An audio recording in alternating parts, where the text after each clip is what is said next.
Insert key. Turn to unlock position. Use lever removal tool.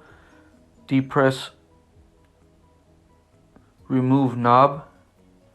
Remove key.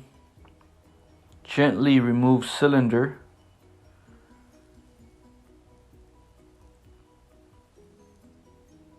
Reinstall new cylinder.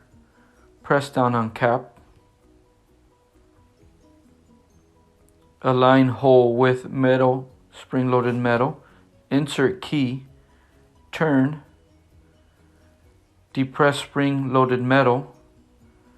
Lock in place. Turn key.